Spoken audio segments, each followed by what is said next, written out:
अरे यार गाड़ी ठोक दी, देखना जरा जरूर लड़की चला रही होगी, शर्त लगा ले भाई लड़की ही होगी।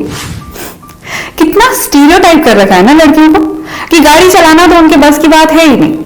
अगर मैं आपको ये बताऊं कि एक लड़की की वजह से आज आप गाड़ी में घूम पा रहे हैं तो ज्यादा कंफ्यूज नहीं करूंगी, सीधे सीधे बात करते हैं। ये जिन साहब को आप देख रहे हैं इनका नाम है कार्ल बेंज, और ये जिस गाड़ी में वो अभी बैठे हुए थे ये है दुनिया की पहली मोटर कार। लेकिन इस कार को पहली बार चलाया था इस भोली भाली सी लड़की ने। तो अब कुछ देर के लिए आंखें बंद कीजिए और सुनिए कि किस्सा है क्या।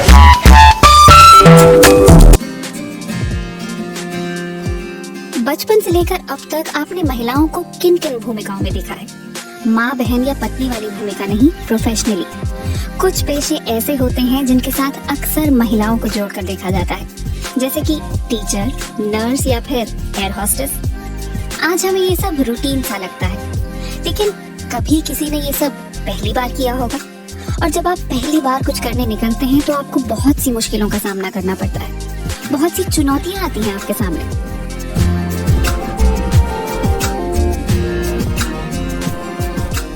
ये कहानियां उन महिलाओं की जिन्होंने हमारे इर्द गिर्द के समाज को कुछ इस तरह से बदला कि आज हमें सब कुछ इतना रूटीन सा लगता है। तो शुरुआत करते हैं। ये किस्सा है कुछ 150 साल पुराना।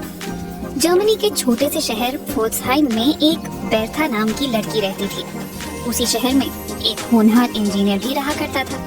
नाम था कार्ल बेंज। दोनों में प्यार हुआ, दोनों ने शादी कर ली और फिर पास के एक बड़े शहर मनहाइम में जाकर रहने लगे।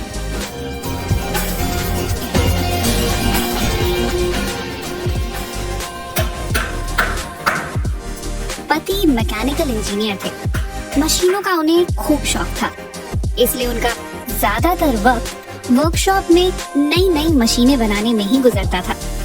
जो भी बनाते बेर्था को भी उसके बारे में बताते और पूरी तफसील से बताते। बेर्था को भी इसमें खूब मजा आता। वो अपने सुझाव भी देती। बेर्था के पास पति की तरह इंजीनियरिंग की डिग्री भले ही नहीं थी, लेकिन पति की बनाई हर मशीन की हर मुमकिन डिटेल वो जानती और समझती थी। और ये भी जानती थी कि कार्ल का हमेशा से मोटर कार बनाने का सपना था। बेर्था के अलावा कार्ल ने और किसी से ये बात नहीं कही थी। आखिरकार 1886 में शादी के कुछ 14 साल बाद कार्ल बेंज ने दुनिया की पहली मोटर कार बनाने का पेटेंट हासिल किया। ये आज की कारों से बिल्कुल अलग थी। 4 पहियों पर नहीं बल्कि सिर्फ 3 पहियों पर चलती थी। आइडिया घोड़ा गाड़ी वाला ही था, बस सामने घोड़े की जगह एक पहिए ने ले ली थी। कार के ड्राइवर को ठीक वैसे ही बैठना होता था जैसे घोड़ा गाड़ी चलाने वाले को। फर्क ये था कि उसमें मोटर लगी थी जो पेट्रोल से चलती थी, यानी हॉर्स की जगह हॉर्स पावर वाली गाड़ी। खैर, पेटेंट हासिल किए 2 साल हो गए, लेकिन कार्ल थे कि गाड़ी को वर्कशॉप से बाहर ही नहीं निकाल रहे थे। उन्हें हमेशा कोई ना कोई खामी दिख जाती थी जिसे वो ठीक करने में लग जाते। यानी पति थे एकदम परफेक्शनिस्ट।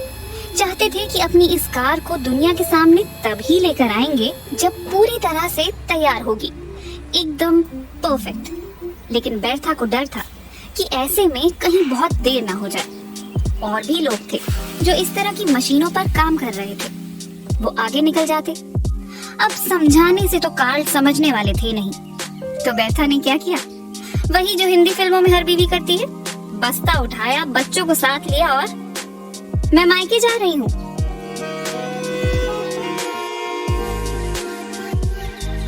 लेकिन कहानी में थोड़ा सा ट्विस्ट है। कार्ल तो सो रहे थे, इसलिए बेर्था को रोक नहीं सकते थे। बेर्था चिट्ठी लिखकर रसोई में छोड़ गई। और क्या लिखा था उन्होंने, मैं तुम्हारी कार ले जा रही हूँ। जी हाँ, पति को सोता छोड़ 2 बेटों समेत कार लेकर बेर्था निकल पड़ी मनहाइम से 65 मील दूर फोर्ट्सहाइम अपने माता पिता के घर की ओर। 65 मील मतलब करीब करीब 100 किलोमीटर। पर ऐसा नहीं था कि बेर्था पति को नाराजगी दिखा रही थी, बल्कि वो तो कार को सही मायनों में टेस्ट कर रही थी, या मैं यूँ कहूँ कि ये दुनिया की पहली टेस्ट ड्राइव थी।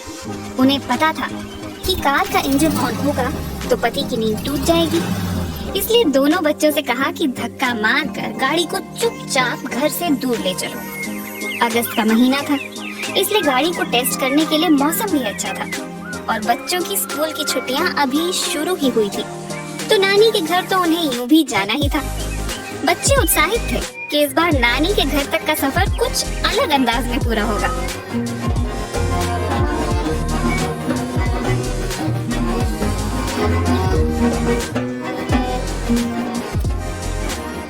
अब क्योंकि ये दुनिया की पहली कार थी, इसलिए जाहिर है उस जमाने में आज जैसी सड़कें भी नहीं हुआ करती थी। हाँ, रास्ते जरूर थे घोड़ा गाड़ी के लिए। उन्हीं रास्तों पर बेर्था निकल पड़ी, पर मायके का सीधा रास्ता तो वो जानती ही नहीं थी, क्योंकि इससे पहले जब भी कभी माँ के घर गई थी, ट्रेन से ही गई थी। ऐसे में आसपास का जो गांव देखा हुआ था, पहले उसी की तरफ बढ़ गई। फिर लोगों से पूछते पूछते आगे का रास्ता भी मिल गया, पर ये रास्ता आसान नहीं था। गाड़ी भले ही उनकी उम्मीदों से बेहतर काम कर रही थी, लेकिन वो रास्ते में कई बार रुकी। कार कई बार खराब हुई। एक बार तो फ्यूल वाली एक पाइप ही ब्लॉक हो गई। अब ऐसे में बेर्था क्या करती? अपने साथ कोई उपकरण लेकर तो चल नहीं रही थी। बेर्था को उपाय खोजने में जरा भी देर नहीं लगी। अपने जूड़े से पिन निकाली और कर दी उससे पाइप साफ। इसी तरह जब इग्निशन की तारें खराब हुई तो उन पर भी छोटा सा कपड़ा बांध दिया। धीरे धीरे बेर्था अपनी मंजिल के करीब पहुंच रही थी, लेकिन अचानक ही गाड़ी में तेल खत्म हो गया था और बिना तेल के तो गाड़ी आगे बढ़ नहीं सकती थी। उस जमाने में कोई पेट्रोल पंप भी नहीं था कि लाइन में लगती और टैंक फुल करा लेती, लेकिन तब फार्मेसी हुआ करती थी। यहाँ लोग दवाएं खरीद सकते थे, घर की कपड़ों की सफाई के लिए रसायन भी ले सकते थे। बेर्था जानती थी कि यहाँ उन्हें पेट्रोल मिल जाएगा। उस जमाने में बेंजीन को लिग्रोइन कहते थे। जब तक बेर्था फार्मेसी पहुंची, गाड़ी की मरम्मत कर कर के उनके कपड़ों की इतनी बुरी हालत हो चुकी थी कि केमिस्ट को लगा कि वो अपने कपड़ों से दाग हटाने के लिए पेट्रोल मांग रही हैं। केमिस्ट ने कहा, इनकी सफाई में उतना तेल नहीं लगेगा जितना आप चाह रही हैं। बेर्था मुस्कुराई और कहा, मुझे तो अपनी गाड़ी के लिए तेल चाहिए। तो केमिस्ट ने कहा, क्यों? घोड़ों को जहर देना है क्या? तब बेर्था ने उन्हें अपनी कार के बारे में बताया। आज के जमाने के शब्दों का अगर इस्तेमाल करूं तो कह सकते हैं कि ये बेर्था की मार्केटिंग स्ट्रैटेजी थी। वो जहां भी रुकती थी, वहां वहां लोगों को अपने पति के आविष्कार के बारे में बताती थी। हालांकि गाँव में ऐसी अफवाहें भी फैला करती थी कि एक चुड़ैल एक जादुई गाड़ी लिए एक गांव से दूसरे गांव जा रही है। टैंक छोटा सा था, एक बार में कुल 4.5 लीटर ही भरा जाता था, इसलिए उन्हें पेट्रोल भराने के लिए कम से कम 3 बार रुकना पड़ा। बीजलॉक नाम के शहर में आज भी वो फार्मेसी मौजूद है जहां बेर्था पहली बार पेट्रोल मांगने गई थी।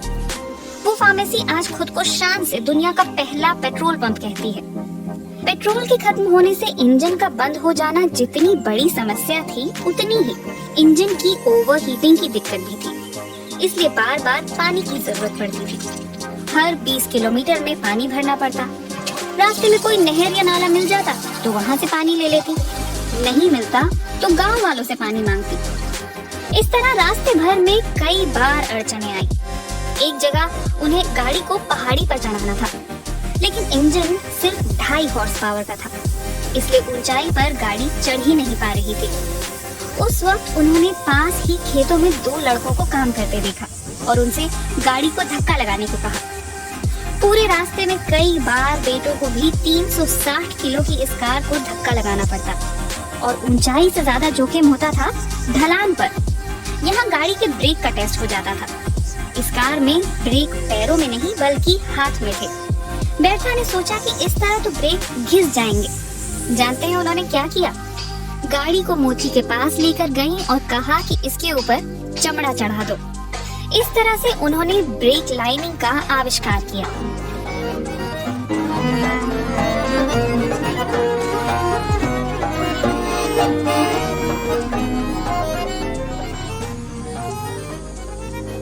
बेर्था जहां से भी गुजरती थी उन्हें हैरानी भरी नजरों से देखा जाता था।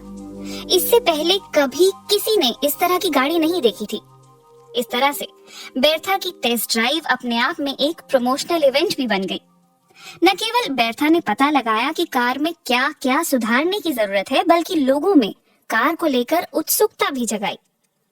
आज जब भी कोई कंपनी कार का कोई नया मॉडल तैयार करती है तो पहले उसकी लैब में टेस्टिंग होती है और उसके बाद सड़क पर। दुनिया की पहली कार बनाने वाले कार्ल बेंज का सारा ध्यान लैब टेस्टिंग पर ही था। वो तो बेर्था ही थी जिन्होंने दिखाया कि किसी भी नई कार को सड़क पर चलाकर टेस्ट करना कितना जरूरी होता है। 65 मील का सफर पूरा होने में बेर्था को 13 घंटे लगे थे। शाम ढलते ढलते वो अपनी माँ के घर पहुंच गई थी। अंधेरा होने से पहले मंजिल तक पहुंचना इसलिए भी जरूरी था कि कार में कोई लाइट नहीं थी। यहाँ तक कि बेर्था तो अपने साथ कोई लालटेन भी लेकर नहीं गई थी, और स्ट्रीट लाइट्स का तो वो जमाना था नहीं। माँ के घर पहुंचते ही उन्होंने पति को तार भेजा जिसमें लिखा था, यात्रा सफल रही। 3 दिन बाद उन्होंने वापसी का सफर तय किया। इस बार छोटा रास्ता लिया। एक बार अनुभव हो चुका था, इसलिए इस बार उतनी अड़चनों का सामना नहीं करना पड़ा।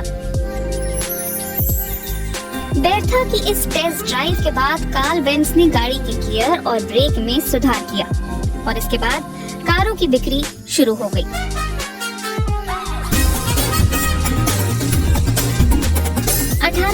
के दशक में कार्ल बेंज की कंपनी दुनिया की सबसे बड़ी कार कंपनी बन गई थी। घर के नीचे वर्कशॉप चलाने वाला मैकेनिकल इंजीनियर धीरे धीरे 400 कर्मचारियों वाली कंपनी का मालिक बन चुका था और सिर्फ जर्मनी में ही नहीं, विदेशों में भी अपनी कार बेच रहा था।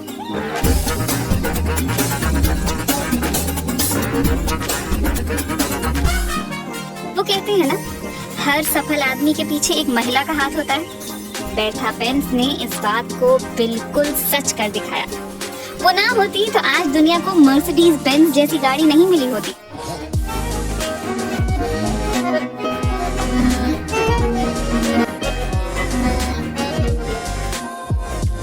उन्नीसवीं सदी के जर्मनी का समाज पितृसत्तात्मक था।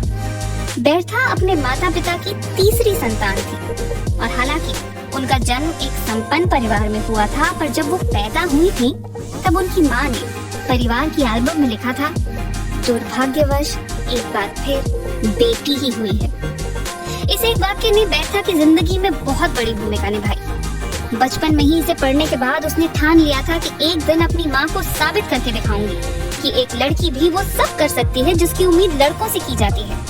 सिर्फ इतना ही नहीं, वो लड़कों से कहीं बेहतर हो सकती है। बेर्था ने जो ठाना वो वाकई करके भी दिखाया।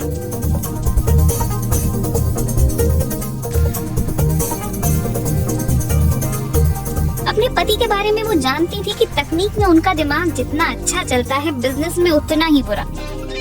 शादीशुदा जिंदगी की शुरुआत से ही कार्ल कर्जे में डूबे रहे, लेकिन बेर्था हमेशा उनके साथ खड़ी रही। न केवल उनका हौसला बढ़ाया बल्कि उन्हें ये भी सिखाया कि अपने आइडिया को कैसे बेचा जाता है। आज मर्सिडीज बेंज शोहरत की निशानी है, लेकिन जिसने इसे पहली बार चलाया उसने तो अपनी जिंदगी का ज्यादातर हिस्सा गरीबी और कर्जदारों से निपटते हुए बिताया, और ऐसा तब जब बचपन में वो नौकर चाकर वाले घर में पली बड़ी थी। पति के कारों के जुनून को वो उसी खूबसूरती से संभाल रही थी जिससे घर और अपने 5 बच्चों को। बेर्था बेंज एक मिसाल है कि एक औरत चाहे तो कुछ भी कर सकती है। उस जमाने में माना जाता था कि औरत का काम सिर्फ बच्चों, रसोई और चर्च तक ही सीमित है, लेकिन बेर्था ने इसे गलत साबित कर दिखाया। उन्होंने मर्दों और औरतों की दुनिया के फर्क को खत्म कर दिया था। जिस रास्ते पर बेर्था ने दुनिया की पहली कार चलाई थी उसे आज बेर्था बेंज मेमोरियल रूट के नाम से जाना जाता है। लोग अपनी कार में बैठकर फोर्ट्सहाइम से मनहाइम और मनहाइम से फोर्ट्सहाइम का 194 किलोमीटर का रास्ता तय कर सकते हैं। ये जर्मनी के सबसे खूबसूरत रास्तों में से एक भी है। वैसे क्योंकि बेर्था एक संपन्न परिवार में पैदा हुई थी, इसलिए उन्हें अच्छी स्कूली शिक्षा जरूर मिली, लेकिन तब तक लड़कियों को यूनिवर्सिटी में जाने की इजाजत नहीं थी। बेर्था की टेस्ट ड्राइव के 12 साल बाद यानी साल 1900 में जर्मनी में पहली बार महिलाओं को यूनिवर्सिटी में दाखिला मिलना शुरू हुआ था। तब तक तो यही माना जाता था कि औरत का काम घर संभालना था, पढ़ लिख कर वो क्या कर लेती। बेरथा को पढ़ने लिखने का हक नहीं मिला था, लेकिन उन्हीं के 95वें जन्मदिन पर जर्मनी की मशहूर कार्लसरूहे टेक्निकल यूनिवर्सिटी ने उन्हें ऑनररी सीनेटर की उपाधि दी। किसी यूनिवर्सिटी में मिलने वाला ये सबसे बड़ा सम्मान था। और इसके ठीक 2 दिन बाद बेरथा बेंज ने मनहाइम से 15 किलोमीटर दूर लाडेनबर्ग में अपनी आखिरी सांस ली। बेरथा बेंज को हमेशा अपनी मजबूत इच्छा शक्ति के लिए याद रखा जाएगा। न केवल ऑटो जगत में बल्कि महिलाओं की छवि बदलने में भी उन्होंने बहुत बड़ी भूमिका निभाई थी।